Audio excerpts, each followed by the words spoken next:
What's up? King Woe.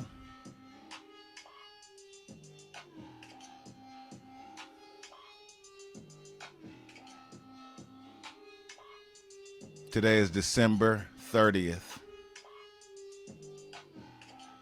One more day of 2020. Then the new year 2021 kicks in.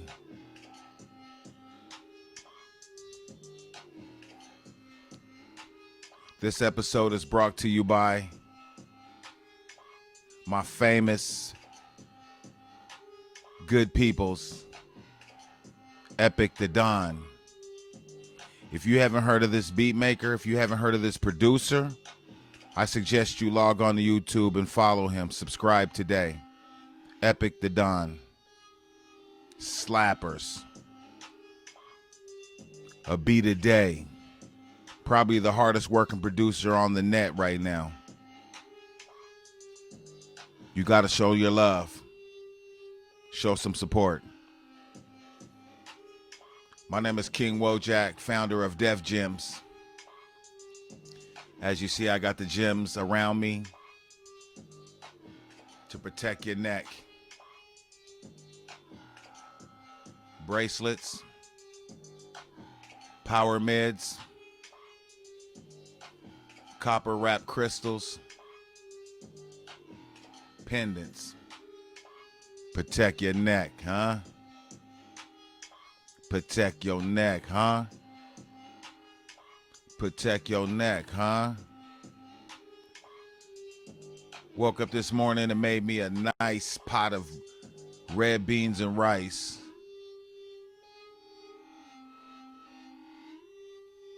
Just had a sample of it. It was beautiful. Well seasoned. And just like everything in life, you got to season to perfection. You have to become seasoned in life. And that comes with experience, with time, with energy, incoming and outgoing, and how to master this energy, how to master your energy. It's so important. Shout out to all the hardcore grinders out there. Everybody just trying to live their best life, living their dreams, collecting money,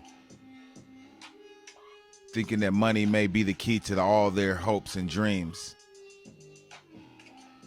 One day they'll wake up out of this illusion and realize it's all about peace, love, happiness, harmony, family, respect.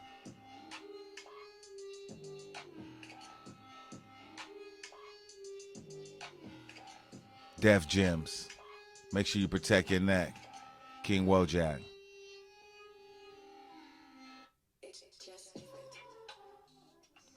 So anyway, let's get into it, folks. Welcome to my podcast, King Wojak's Famous Stories. I'm just a regular person who lived an extraordinary life, who had the blessings to be surrounded by some of the greatest, to be in the room with some of the greatest, to be involved in this culture called hip-hop from the early 90s all the way till now. I've seen hip-hop grow. Hip-hop is the same age as me, around 49, 50, 51, 52 years old. Hip-hop has birthed a lot of kids, okay? A lot of disrespectful kids who don't know hip-hop, who don't understand hip-hop, who think hip-hop is drugs and sex and rock and roll and being thuggish and gangster and grimy and killing your brothers and sisters and just doing all the things that is not positive. Hip-hop started off positive, started off with the message, started off telling people about the inner city conditions, things that were happening in the cities around you. And that's why I fell in love with hip-hop. Grandmaster Flash and the Furious 5, Rakim, greatest MC alive. I got a story about Rakim. Let's get into that. I was in LA chasing my rap dreams. Often I used to go to LA and chase my rap dreams and hang out with the celebrities and the stars and the wannabes and the producers, because LA is full of all different types. Everybody's doing something. Everybody's somebody. Somebody knows somebody that knows somebody that is somebody. So you can get caught up real easy by running around with the wrong types in LA. But me, I had the privilege of being with the right types. So I was hanging out with my newly found cousin, Meech Wells, who is Bobby Womack's nephew, who's Binky Womack's cousin. Binky Womack is Bobby Womack's son. So going through that journey, finding out that I was related to the famous Bobby Womack. If you think you're lonely now, I didn't know why I was doing music. So I was in the music industry chasing it and finally found out why I was loving music so much, why it came to me. I was connected to the great Bobby Womack, Meech Wells, Binky Womack, Mary Wells. You know what I mean? So these were Motown superstars, okay? Found out I was connected to Meech Wells. Happy birthday, Meech, man. It was your birthday yesterday. Salute, son. Appreciate you. God bless. Found out I was connected to the great Meech Wells through a meeting I had with my partner Baldy, and we found out that his last name was Cecil. His last name was Womack. So on his call list to get into his apartment, it was Cecil Womack. He was like, "Who's Cecil Womack?" And Baldy, he didn't even understand that our last name was Womack and his partner was Womack. So we got up in the house and instantly connected. Okay.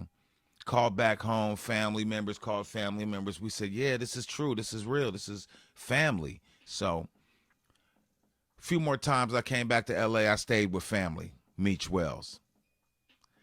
He didn't really, he was a LA cousin. And so they were about their gangs and the life. And I think he was a Crip gang member and was connected to the Crips, but he was my cousin, and because we were family, he half-heartedly accepted me. And I was like, man, let me come down and stay at your spot for a couple days, you know what I mean, try to get my shit together for music. I do music too. So I came down there.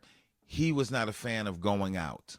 He was like, man, I stay home, I make beats, I don't go out. He lived like 3 miles from Hollywood, so maybe he was just tired of going out and didn't respect it. But for me, I was going out. I'm not gonna sit up in the house all day long and do nothing when I can go out here and meet celebrities and superstars and all different types of people. So me, I got to go. So he was resenting the fact that I had left him, and I would come back, knock on the door. Sometimes he wouldn't even open the door. Sometimes he'd leave me locked outside of his apartment, acting like he didn't hear me.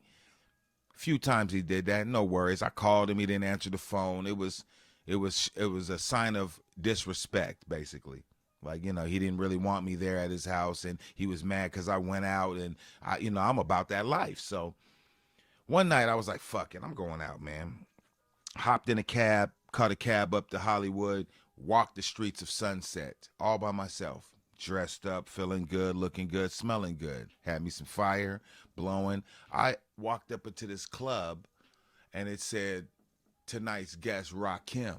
And I said, nah, that's not true. I walked up to the head security, and I said, hey, sir, how you doing?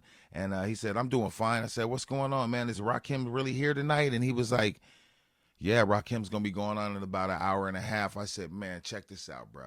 How much it cost to get in? It was $40 to get in, okay?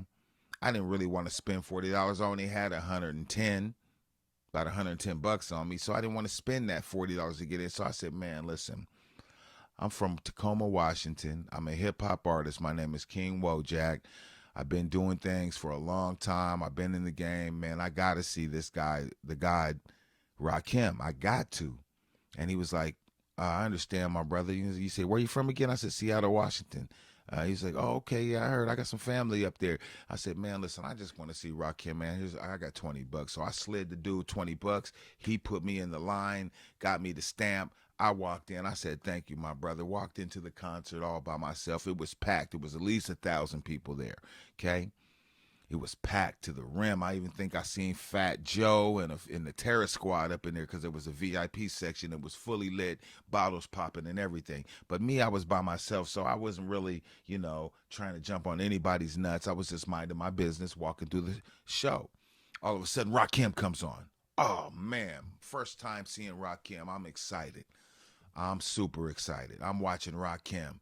He's getting on there. He's doing I ain't no joke. Let the rhythm hit him. He's doing 3 or 4 or 5 of his hardest tunes, and then he's done. And I got to see the great Rakim. Blessing.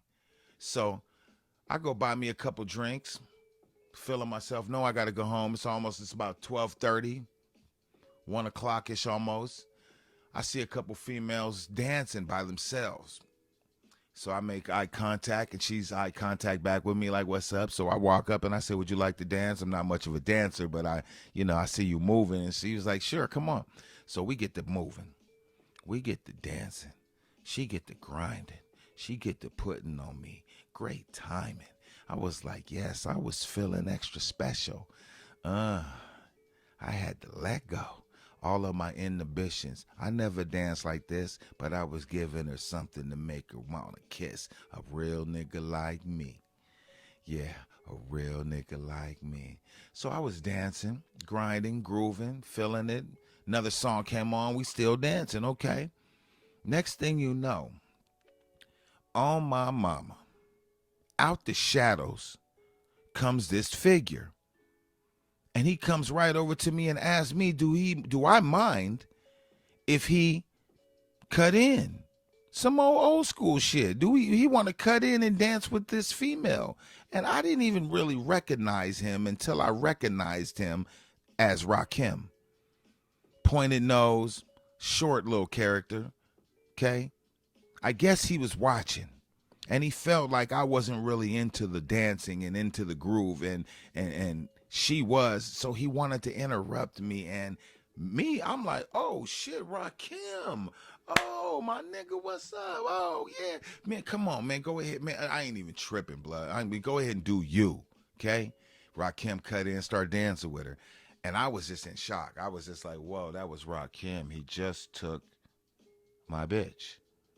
She wasn't my female, but I was dancing with her, and he just cut in and took her. And I was like, motherfuck, what? Rakim? Crazy. It was a crazy night, son.